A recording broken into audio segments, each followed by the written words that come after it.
Congress party అంటేనే మొదటి సంధి గ్రూపులు వర్గాలు ఒకల మీద ఒకరు ఫిర్యాదు చేసుకునుడు ఎవరి మీదనైనా ఎట్లయినా మాట్లాడే స్వేచ్ఛ కొంచెం ఎక్కువనే ఉంటది. ఇప్పుడు కారు పార్టీకెంచి గెలిచి చేతి పార్టీల చేరికైన నియోజకవర్గాల మాత్రం పోటీ చేసి ఓడిపోయిన లీడర్లకు పార్టీలో చేరిన ఎమ్మెల్యేలకు అస్సలకి పడతలేదు.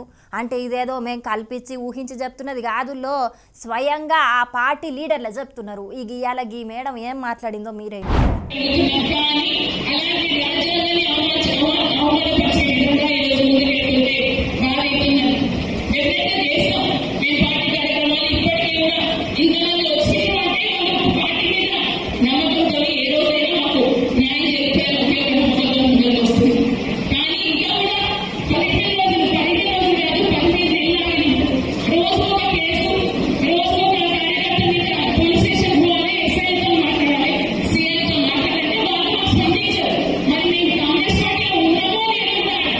మేడం ఎవలో ఏర్పాటు చేసిండ్ర అనుల్లా గద్వాల మాజీ జడ్పీ చైర్పర్సన్ సరితా తిరుపతయ్య మేడమే అసెంబ్లీ ఎన్నికలకు ముందుగల కాంగ్రెస్ పార్టీలో చేరి గద్వాల ఎమ్మెల్యే అభ్యర్థిగా పోటీ చేసింది. కాకుంటే అక్కడి నుంచి కారు పార్టీ తరపున పోటీ చేసిన బండ్ల కృష్ణమోహన్ రెడ్డి గెలిచిండు. ఈయన గెలిచిన కొద్ది రోజులకే కారు దిగి చేతి పార్టీలో చేరికైండు.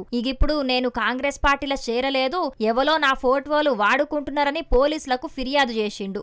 అది వేరే ముచ్చట అనుకోండ్రి. పాపం ఈ సరితక్క మాత్రం నేను ఎమ్మెల్యేగా గెలవకున్నా మా చేతి పార్టీ రాష్ట్రంలో అధికారంలో ఉన్నది కాబట్టి ఏం తక్లీఫ్ ఉండదు, కార్యకర్తలను కంటికి రెప్పలెక్క కాపాడుకోవచ్చని అనుకుంటే ప్రతిపక్ష పార్టీకెంచి అధికార పార్టీలో చేరిన ఎమ్మెల్యే కృష్ణమోహన్ రెడ్డితోని చాలా తక్లీఫ్లు అవుతున్నాయట. దినం మా కార్యకర్తల మీద కేసులు అయితేనే ఉన్నాయి. అసలు ఇంతకు మేం కాంగ్రెస్ పార్టీలు ఉన్నామో లేదో కూడా సముజైతలేదు. 15 నెలల సంధి ఓపిక పడుతున్నాం, ఇంకెన్ని రోజులు ఓపిక పట్టాలే? ఇప్పటికైనా రాహుల్ గాంధీకో మల్లికార్జున ఖర్గే సార్కో చెప్పి మా తక్లీఫ్లు తీర్వలనని ఆమె లోపటున్న బాధనంతా ఎల్లగక్కింది. జోగులాంబ గద్వాల జిల్లా అలంపూర్లో ఏర్పాటు చేసిన జై బాపు జై భీమ్ జై సంవిధాన్ కార్యక్రమంలో పాల్గొన్న సరితక్క ఇట్లా మాట్లాడే వరకు ఆమెకు మద్దతు వాల్కే కార్యకర్తల సుతం లడాయి షురు చేసిండ్రు. మాజీ ఎమ్మెల్యే సంపత్ కుమార్ మాట్లాడుతుంటే కూడా మాట్లాడనీయకుండా మాకు న్యాయం చెయ్యుండ్రని అడ్డుకున్నారు.